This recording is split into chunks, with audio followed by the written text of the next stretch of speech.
তবে পশ্চিমবঙ্গে এমন আছেন পাহারাদার, মনটা বড়ই মিষ্টি, বগলে তার ছাতা থাকে নাই বাসক বৃষ্টি।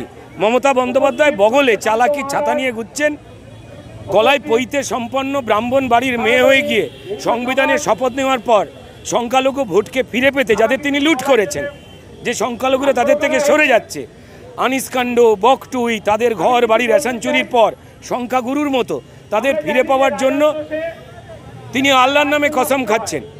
তা শীত পড়েছে কনকনে, কাঁপছে হাঁটু জোরে, সাবধানেতে রাখুন হাঁটু, নইলে ঝেড়ে দেবে চোরে। তা শীত পড়েছে, শীত পড়েছে, শীত পড়েছে জাঁকিয়ে, শীত পড়েছে জাঁকিয়ে, যাবেন না ভাই হাঁপিয়ে, চোরের ঘর চুরির টাকায় যাচ্ছে দুকুল ছাপিয়ে। আর আপনার ফাঁকা। শীত পড়েছে কাঁপিয়ে, নলেন গুড়ে মাখিয়ে, তা শীত পড়েছে কাঁপিয়ে, নলেন গুড়ে মাখিয়ে, চোরের মায় খাচ্ছে পিঠে পাবলিককে না দিয়ে।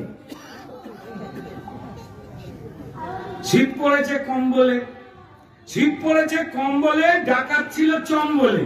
তা শীত পড়েছে কম্বলে, ডাকাত ছিল চম্বলে, রেশন চুরির আটা খেয়ে তুলছে ঢেকুর কম্বলে। শীত পড়েছে কুয়াশা, শীত পড়েছে কুয়াশা, কাটবে এবার ধোঁয়াশা, কাকুর গলায় আওয়াজ এলো, মিটলো সবার পিপাসা।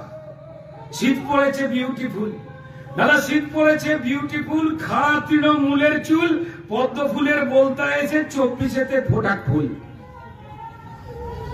শীত পড়েছে হেব্বি জোর, তাড়াতাড়ি হচ্ছে ভোর।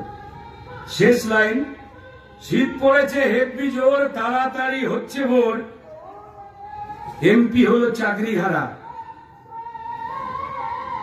এমপি হলো চাকরি হারা, কেন হাসি পাচ্ছে তোর? নুসরাত জাহান যে ফ্ল্যাট প্রতারণা কাণ্ডে নাম জড়িয়েছিল, তিনি বলেছিলেন যে আদালতে হাজিরা দেবে না। আদালত সরাসরি জানিয়ে দিল যে সশরীরে আদালতে হাজিরা দিতে হবে নুসরাত জাহানকে। তারা যদি কোনো অপরাধ নাই করে থাকেন তাহলে আইনকে এত ভয় কেন, তাহলে আদালতকে ভয় কেন? সেটাকে এড়াবার চেষ্টা করে বারবার কোর্টের বিভিন্ন উঠোনে বেলচাই বেলচাই বরা কেন? কেন 10 পয়সার অভিযোগ থাকলে কে বলছে ফাঁসি কাটে যাব, কে বলছে গড়ের মাঠে যাব, কেউ বলছে বাড়ি যাব, কেন বলছেন জানি না। সেই কথা বলছেন শহুরে আবাস দুর্নীতিতে নাম জড়িয়েছে। আমার খারাপ লাগে আমার প্রফেশনের যখন যারা সহকর্মী নুসরাত জাহান, শাইনি ঘোষ একের পর এক দুর্নীতিতে কোর্টের নির্দেশে চলা তদন্তে তাদের নাম জড়াচ্ছে। এখন যদি তারা আদালত অ্যাভয়েড করতে চান সেটা তাদের ব্যাপার। অবশ্য এটা করলে তারা প্রমাণ করে ফেলছেন যে ডাল মে কুছ কালা নেই হ্যাঁ, ডাল হি পুরা কালা হ্যাঁ। আমার মনে হয় এখান থেকে বিরত হওয়া উচিত, শুভবুদ্ধি জাগা উচিত। সংবেদনশীল নাগরিক হিসাবে লুটেরা তৃণমূলের যে ধর্মান্তকরণ, চুরির পক্ষে মানুষ যা ধারণ করে তাই তো ধর্ম, সেখান থেকে বেরিয়ে আসা উচিত। ওনার সিদ্ধান্তের পরিবর্তন করা উচিত, আদালতকে ফেস করা উচিত। আদালত কাউকে হেনস্থা করবার জন্য নয়। ইডি বা সিবিআই তারা যে অনুসন্ধান করছেন, আদালত বাধ্য হয়েছেন, প্রমাণ পেয়ে দেখেছেন আইন না মানা পশ্চিমবঙ্গের শাসক দল লুটেরা তৃণমূলের রাজনৈতিক ধর্ম। এবার তিনি সেই আইন না মানা ধর্মে তৃণমূলের দীক্ষা নিয়ে যা বলবার তাই বলেছেন। তো নুসরাত জাহান তিনি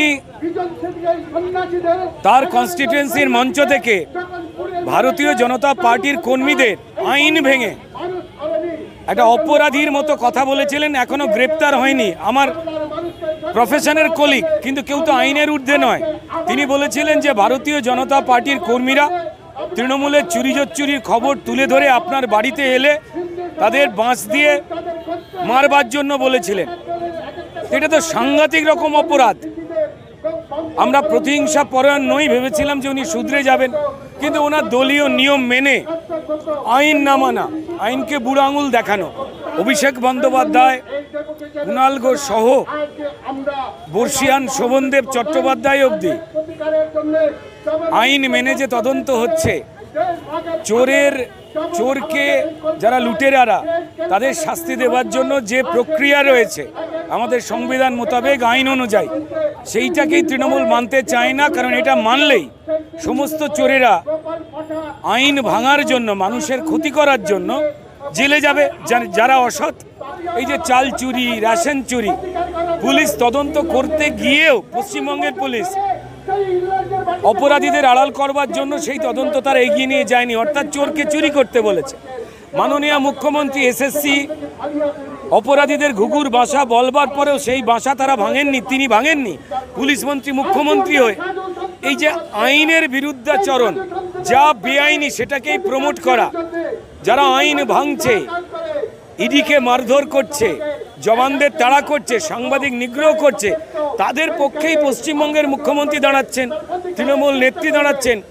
ফলত তার দলে যারা অবশিষ্টরা রয়েছে তারাও আর কি মাননীয় মুখ্যমন্ত্রীর এই যে স্লোগান আইন না মানার, মানুষকে উস্কানি দেওয়া, মিথ্যে কথা বলা, সেই কাজ করে যাচ্ছেন। দুর্ভাগ্যজনক। এরা খুব গর্বিত, এদের আপনি মুখপাত্রদের দেখেন না, সবাই ধরা পড়ে জেলে যাওয়ার পরেও টেলিভিশন টক শোতে এসে মানুষ দেখেছে যে তৃণমূলের নেতাকর্মীরা কিভাবে, মন্ত্রীরা টাকা, রেশন, কয়লা, বালি, চাকরি, গরু, আবাস, 100 দিনের কাজ, রেশন কার্ড সব কিভাবে তারা চুরি করেছে, ধরা পড়েছে। তারপরেও টকশোতে এসে তৃণমূলের ভাঙা পাত্ররা, মুখপাত্র নাম নিয়ে কিভাবে চোরকে আড়াল করবার জন্য তারা চেঁচাচ্ছে এবং প্রমাণ করে দিচ্ছে যে তাদের দলের একটাই ধর্ম, চোরকে আড়াল করো, চোরকে সাপোর্ট করো, প্রয়োজনে আদালতকে অসম্মান করো, আর বিরোধীরা ভারতীয় জনতা পার্টি তাদের কর্মীদেরকে আহত করো, বঞ্চিত করো, প্রয়োজনে খুন করো, এটাই তাদের স্বভাব। দেখুন, দেবাংশু আপ্রাণভাবে চোরেদের পক্ষে কিভাবে সে বড় সমর্থক হবে, কুণাল ঘোষের সঙ্গে একটা কম্পিটিশনে নেমেছে। ওদের দলে এই ধরনের লড়াই, একে অপরকে অসম্মান চলে। অনুব্রত মণ্ডল জেলে যাবার পর তার ভাইকে রক্তাক্ত হয়ে পড়ে থাকতে দেখি। জয়নগরে তৃণমূলের কর্মীরা খুন হন। কুণাল ঘোষ লাইন দিয়ে তৃণমূলের বিভিন্ন নেতারা তারা চুরি করেছে না করেনি এই কথা পরে, তাদের প্রত্যেককে অপমান করছেন। কুণাল ঘোষকে ডিরেক্টলি ইনডিরেক্টলি মমতা বন্দ্যোপাধ্যায় অপমান করছেন, বলছেন আগ্রাম বাগ্রাম বকা যাবে না মুখপাত্র হয়ে। তো এরা একে অপরকে বিভিন্নভাবে আন্তরিক অপমান করছে। তাই আমার যেটা মনে হয়, তৃণমূল পার্টি অফিসে গিয়ে এই সমস্ত প্রশ্নগুলো আপনি করুন, দারুণ উত্তর পাবেন। যে কোনো সনাতন ধর্মের মানুষেরই এই ধরনের পরিকল্পিত অত্যাচার, ছেলে ধরার গল্প বলে এ আগেও হয়েছিল, তার বিরুদ্ধে কড়া প্রতিবাদ করা উচিত, রাস্তায় নামা উচিত। সবাই সবার ধর্ম পালন করছেন, তারা গঙ্গাসাগরে যাচ্ছিল এবং এখান থেকেই বুঝতে পারা যাচ্ছে যে তৃণমূল পার্টি তারা দিকভ্রান্ত। তারা স্টেজে উঠে তাদের নেত্রী বলছেন আল্লাহর নামে কসম খাচ্ছে, প্রশাসনিক সরকারি সভায় পার্টির মিটিং মিছিল করছেন। এদিকে জুন মালিয়া কালকে ভগবান শ্রী রামচন্দ্রের দুড়ুম করে একটা মন্দির উদ্বোধন করলেন সংখ্যাগুরু ভোট টানতে। জুন মালিয়া আমার কলিগ, ভালো অভিনেত্রী, কিন্তু আমার মনে হয় বিভিন্ন যন্ত্রণা থাকে, অভিনয়টা করার জন্য ক্যামেরার সামনে সময় পাচ্ছেন না, তাই দলের নিয়ম মেনে তিনি ওইখানে অভিনয় করছেন। এইভাবে ভগবান রামকে তারা পাবেন না, এমনকি আল্লাহকেও তারা পাবেন না। না গীতায় লেখা আছে, না কোরআনে লেখা আছে চোরকে সমর্থন করো, চুরিকে সমর্থন করো, কোথাও লেখা নেই, ত্রিপিটকেও লেখা নেই, বাইবেলেও লেখা নেই। তাই তারা যা করছেন তা তারা সময় কাটাচ্ছেন, কারণ চুরি ছাড়া অন্য কোনো কথা তারা বললে মানুষ বিশ্বাস করছে না। তারা যদি চুরির পদ্ধতি কি করে চুরির উন্নয়ন করা যায় এই নিয়ে তারা কথা বলেন, তখন মানুষ শোনে যে এই তো এরা পাকা চোর, চুরি নিয়ে কথা বলছে। কিন্তু মানুষের উন্নয়ন, উন্নতি, মানুষের জীবনযাপন ভালো হবে কেমন করে, সেই কথা বলতে চাইলে মানুষ শুনছে না। তারা সময় কাটাচ্ছেন, সময় নষ্ট করছেন। শুভেচ্ছা রইল। বাংলায় বিজেপিকে 42টা আসনে হারাবে তৃণমূল লোকসভায়, বলছেন কুণাল ঘোষ। দেখুন, একজন মানুষ মানসিক যন্ত্রণায় রয়েছে। কদিন আগেই আলোচনা হয়েছে তার মুখপাত্র পদ নাকি ভাঙা পাত্র থাকবে কিনা। ঘুম থেকে উঠে এত ইনি আজে বাজে কথা বলেন, বাড়ি থেকে ঝোলা গুড়ার পাউরুটি খাইয়ে ওনাকে বাড়ির বাইরে বলেন যে এই কানের মাথা বাইরের লোকের খাও, তো উনি খেতে শুরু করেন। যে মাননীয় মুখ্যমন্ত্রীকে উনি ইনডিরেক্টলি চোর, জোচ্চোর বলেছিলেন, তো এবার কিছু করার নেই। সেক্ষেত্রে উনি তারই দলের আবার প্রচারে নেমেছেন। যে তৃণমূলের নেত্রীর কল্যাণে তিনি চোর জোচ্চোর আখ্যা পেয়েছেন, গুড মর্নিং বলে লোকে গালাগাল দেয়, তার পরিকল্পনার মধ্যেই রয়েছে যে তৃণমূলের কি করে গন্ডগোল করে দেওয়া যায়। তো উনি সেই খেলায় নেমেছেন। তাই বয়স হয়েছে, সাংবাদিক হিসেবে তার যে মিনিমাম সম্মানটুকু ছিল সেগুলো কোথায় যেন হারিয়ে গেছে। তো উনি যন্ত্রণায় রয়েছেন। তাই কুণালবাবু একজন যন্ত্রণায় থাকা মানুষ, যখন তখন কেঁদে উঠছেন, যখন তখন চিৎকার করে ফেলছেন, যখন তখন চোখ গোল গোল করে মিথ্যে কথা বলছেন। কদিন আগে ইন্টারভিউতেও বলেছিলেন যে আমাকে যা বলতে বলা হয় আমি তো তাই বলি, এটা আমার কাজ। তাই উনি যা বলছেন উনি মিথ্যে বলেন, এটা সবাই জানে। কেন মিথ্যে বলেন সেটা উনি নিজেও বলে দিয়েছেন। তো তাই এই অসহায় মানুষটাকে নিয়ে প্রশ্ন জিজ্ঞেস করবেন না।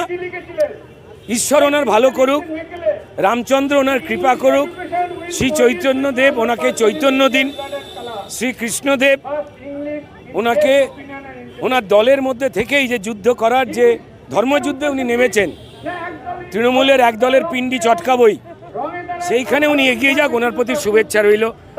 ওনাকে 33 কোটি প্রণাম চাঁদে গিয়ে।